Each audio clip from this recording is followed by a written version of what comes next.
So last week, I was doing a training on influence and influencing your clients, specifically for business owners. And so what I want to talk about tonight is how we, as speakers, can better influence the people that we meet, because we're very privileged. We get to speak to hundreds, thousands, tens of thousands, for some of us, even millions of people. And that's a huge, huge impact. And so the gift that I want to give you tonight is actually a gift that I received from my father. It's a very special gift. It's a very precious gift. It's quite an emotional story, as some of you probably can tell. But it's one that I know is going to have a profound impact on your speaking, a profound impact on your clients, on your audiences, and in fact, on your friends and family as well. And the thing that enables you to get that impact is presence. Being in the present moment.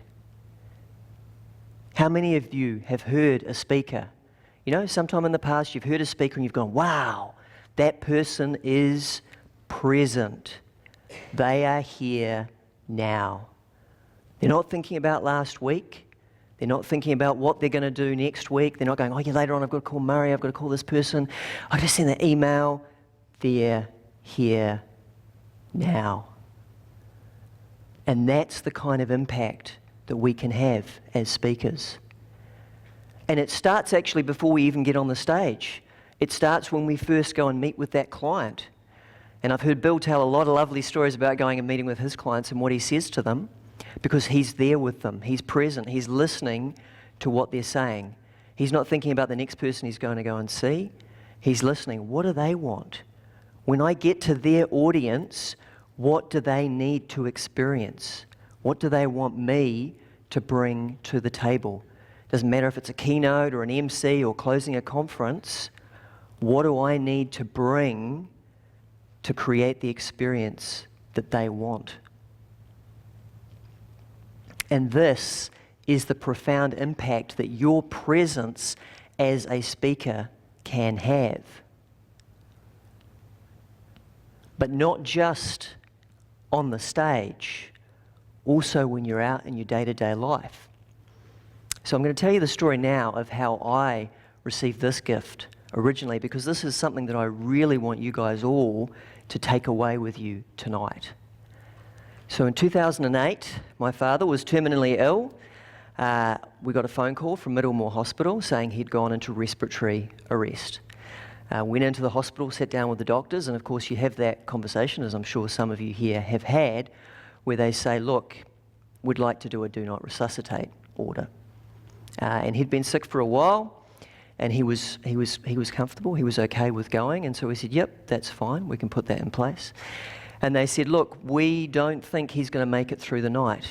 We think this is it.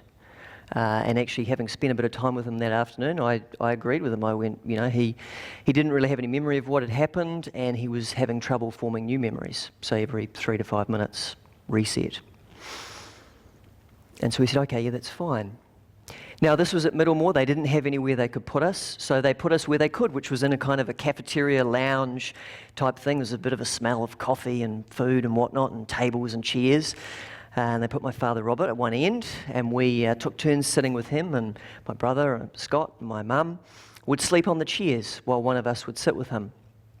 And at about, 3:30 in the morning, I'm sitting there, I'm holding his hand, you know, keeping it warm, and he wakes up. And we start chatting, just quietly, just about things, about life, about, you know, experiences that he's had with his family and with us.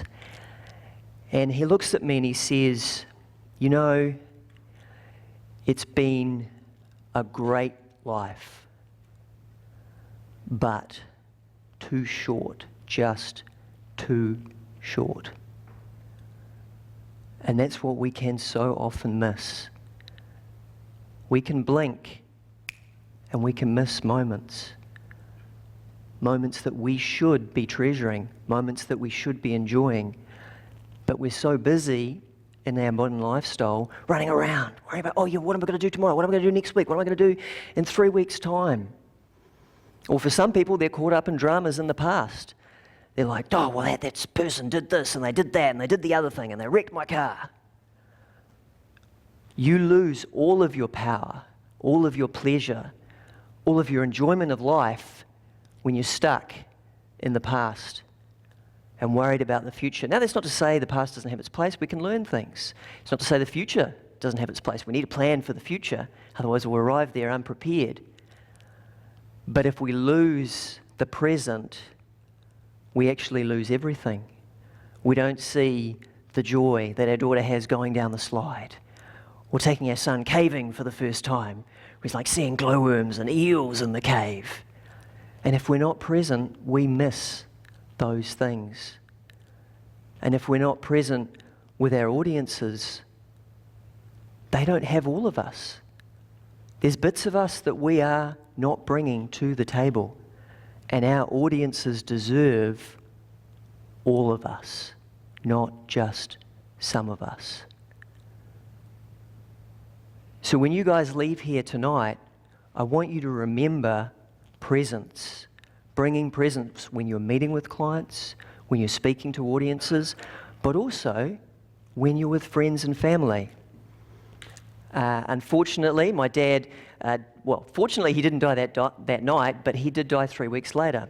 And I can remember at his funeral, one of my very best friends, Rob, gave a very, very moving speech about my father. And he said, you know, when you'd come to the Baird household and, Robert would say to you, how are you? And you'd tell him how you were. He said, he actually really cared. He really listened. He genuinely wanted to know, how are you? And as speakers, when we come into a room, when we're meeting someone at the front desk of a hotel, or we're meeting the person that's looking after us for the day, we can use that presence to impact them. We can use that presence to impact the audience.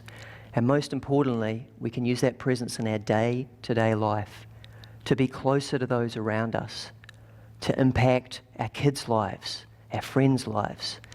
And so when you leave here tonight, I really want you to take presence with you as a gift for you. Thank you.